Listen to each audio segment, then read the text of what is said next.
Ja, wie man schon hier an diesem Eisschild sieht, sind wir hier im Raum der Eiszeit.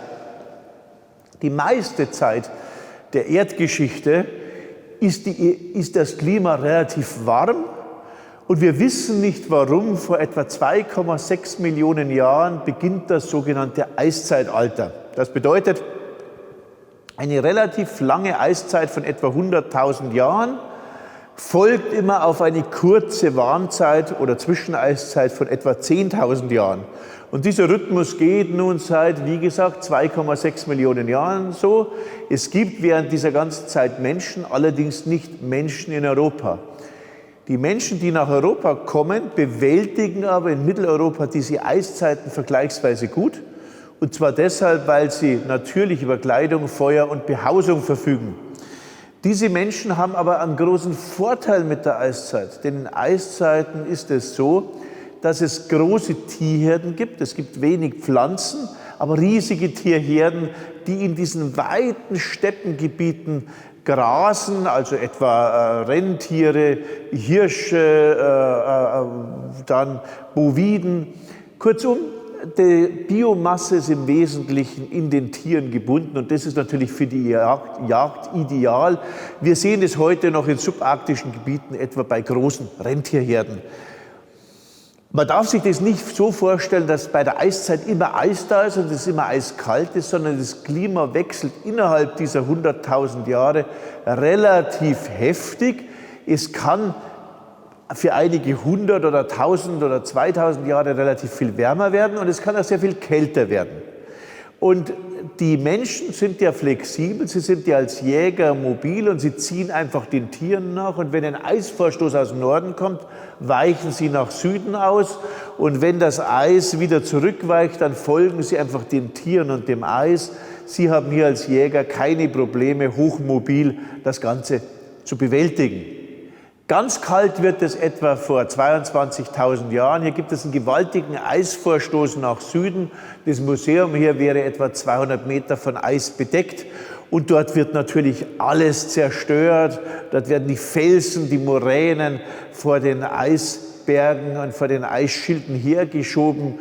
Und dann vor etwa 15.000 Jahren wird es wieder wärmer und richtig warm.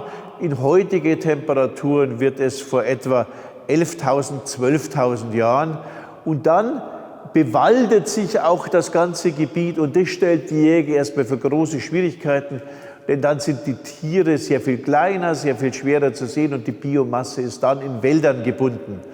Also eigentlich ist die Eiszeit ideal für die Jäger. Sie haben große Tierherden und sie können mit ihrer Technik die Kälte ganz gut bewältigen. Diese langen Phase der letzten Eiszeit, die etwa 100.000 Jahre dauert, wird in den ersten Zehntausenden von Jahren vom Neandertaler dominiert. Da gibt es keinen Sapiens. Der Sapiens lebt dann schon zusammen mit dem Neandertaler sozusagen nebeneinander in der Gegend des heutigen Israel.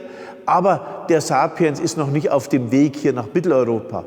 Ab etwa 40.000 vor Christus kommt der Sapiens nach Mitteleuropa und früher hat man das immer dargestellt als Krieg des Sapiens gegen den Neandertaler. Der Sapiens hätte den Neandertaler ausgerottet. Wir wissen heute, der Sapiens vermischt sich mit dem Neandertaler, aber er ist offenbar etwas fitter, etwas erfolgreicher, sodass auf lange Zeit der Neandertaler verschwindet und am Schluss nur der Homo sapiens übrig bleibt mit Neandertaler-Genen. Das Ganze passiert zwischen 40.000 und vielleicht 25.000.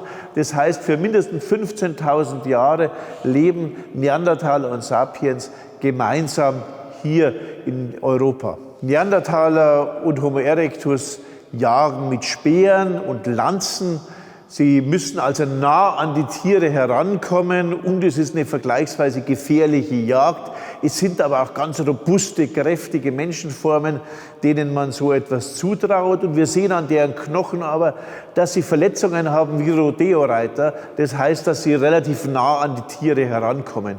Der Sapiens entwickelt, nachdem er nach Europa kommt, hier eine ganz subtile Waffe, nämlich einen Haken aus Holz, in dem er den Speer einhaken kann, eine Speerschleuder. Und damit verlängert er den Hebelarm und kommt auf eine unglaubliche Wurfweite von bis zu 200 Metern dieser langen Speere, die mit großer kinetischer Energie sehr zielsicher die Tiere treffen. Das ist die ideale Waffe, um in subarktischen Regionen mit wenigen Bäumen, guter Sicht, die Tiere zu jagen, die einen ja selber auch sehen und schnell fliehen. Hier kann man große Distanzen überwinden und mühelos jagen. Das ist eine Erfindung, die hocheffektiv ist. Als dann am Ende der Eiszeit das Land bewaldet, braucht man ganz andere Jagdgeräte, weil dann ja im dichten Wald die Speerschleuder nicht mehr zu benutzen ist und die Tiere auch kleiner und weniger werden. Und dann entwickelt der Mensch vor etwa 10.000 Jahren Pfeil und Bogen, eine hocheffektive Waffe im Wald.